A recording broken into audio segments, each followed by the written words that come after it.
Joining us now, we have two guests. We've got Vincent Talucci, IACP Executive Director and CEO, and Gwen Boniface, IACP Deputy Executive Director. Welcome to both of you. Thank you for joining us. It's good to be here. Vincent, we'll start with you. Obviously, it's been a challenging year for law enforcement. So what resources does IACP offer to police chiefs, police leaders?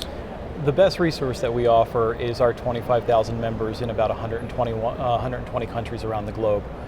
We rely on their collective wisdom to help shape good operations and policies going forward. So while it has been a challenging year, I think the challenges create opportunities for us to really be reflective and be thoughtful about how we go forward.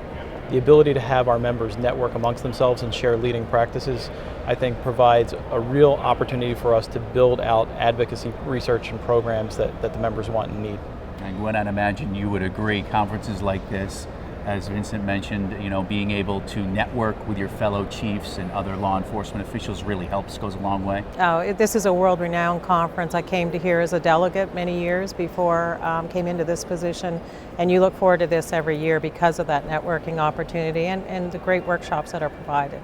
Speaking of those workshops, what's being focused on this year? Well, what you're seeing is a real variety. I think our Perspective series will be really interesting for our members. It's new this year. There are things like countering violent extremism. We're really privileged to have 5 national police leaders from 5 countries around the world who are going to speak about the challenges for the future. We're going to have a session called You've Been Hacked, which is going to be really important for chief executives going forward. That's a big challenge. All right, Vincent, at this meeting here in Chicago and even the lead up to it, what are members talking to you about? What are you hearing? I think police community relations is going to continue to be an issue on the fore for global law enforcement. So one of the things that we're doing here is really building out several opportunities to have an in-depth conversation on where do we go as a community on police community relations. Our second General Assembly on Tuesday will feature a panel that digs deep into that includes the Attorney General of the United States, the head of the NAACP, several police chiefs, as well as the head of the DOJ's Civil Rights Division. So I think it provides a great opportunity to really dig deep into some of the issues and, more importantly, figure out how we move forward together. And Gwen, what about you? I know I'm hearing from people I'm speaking to is community involvement, getting out there, talking to the community. What issues are you hearing? Oh, absolutely.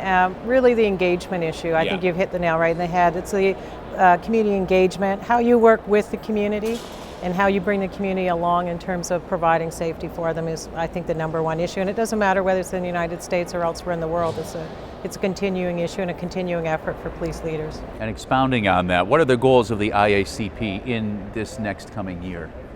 Well, many challenges, but obviously that will be one of them as we work forward. Our president has some specific initiatives which he will speak to, but quite clearly research. They're very interested in evidence-based research, and so we're doing some work with that, as well as a continuing dialogue that's important between community and police. Vincent, what are some of the goals you're interested in covering in the upcoming year? Well, I think we're going to continue to press forward on ensuring that our members have the best of what we offer in the areas of education, advocacy, outreach, and research-based programs. Community police relations, cyber, countering violent extremism, all going to remain on the fore for the global law enforcement community for the foreseeable future. So we want to stay not on top of it, but in front of that power curve as much as possible. And Vincent, finally, I understand we have a very important guest showing up in the next few days. We do.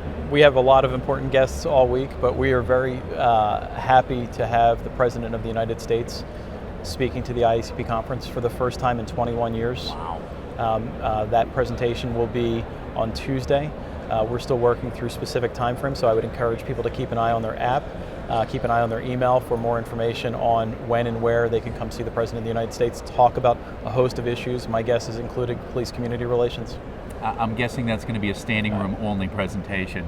It'll be get there early. Yeah, good advice. Vincent, Gwen, thank you so much for your time. Thank you. Enjoy the conference. Thanks.